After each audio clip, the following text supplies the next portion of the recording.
Young men want to grow. You want to grow in muscles, you want to grow in money, you want to grow in popularity.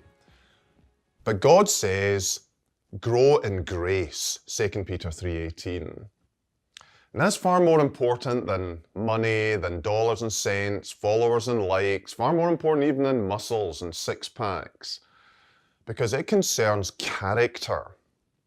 And the Bible gives us a number of lists of graces. You can think, for example, of Matthew 5 with the Beatitudes, Galatians 5 with the fruits of the Spirit, 1 Corinthians 13 with all these dimensions of love. But where do we start? Well, the first thing to do is pray.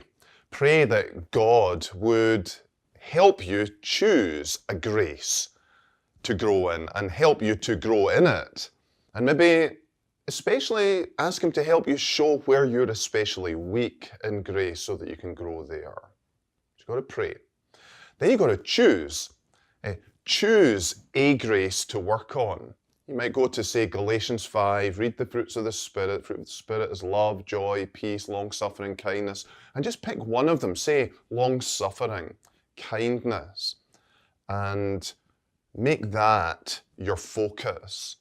And that's what you need to do next. You need to focus. You need to concentrate on that grace. Say, take that one grace and say, for the next month, I'm going to really concentrate on this grace. You might want to say, open a Bible app, go to a Bible website, put a search in for the grace you've picked, say patience or long-suffering, and print out all the verses. Maybe especially focus on the verses that talk about God's patience or God's long-suffering. Maybe pick a few verses to memorize. Just zero in and focus and concentrate on it. And then you want to read a bit about it. Find a book about that particular grace and read it. So look up a good Christian bookshop, go to Reformation Heritage Books, ask them if they've got any books on that grace, like say patience. And then listen. Go to sermonaudio.com, put in the topic, say patience, and look for sermons by preachers you know and trust, and try and listen to a couple of sermons a week on that particular subject over the next month or so. And then you want to do. You can focus, concentrate, read, listen, all you like, but you actually have to do. You have to actually do the grace. You have to exercise the muscle. You have to ask God, okay, where do I practice this grace? When do I do it? With whom do I practice this grace? And like a muscle, it's going to be tough. It's going to be painful at first because it's flabby or undeveloped, but over time it will strengthen and grow. Then there's accountability.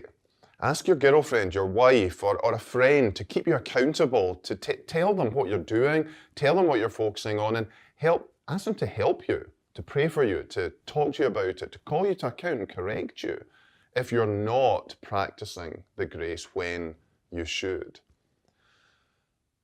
Next is add. So say you spend a month in patience, then pick another grace for the next month.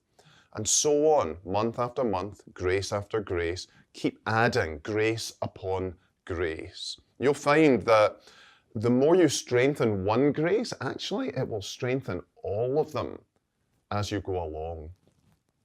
And aim to multiply.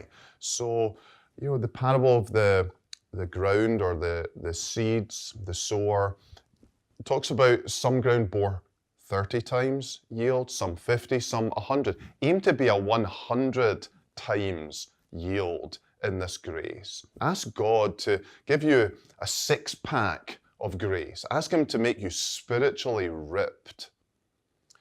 And then pray. Pray again. Pray for the Holy Spirit to enable you and to keep you humble as well if you begin to see these graces growing in your life. Real men grow in grace.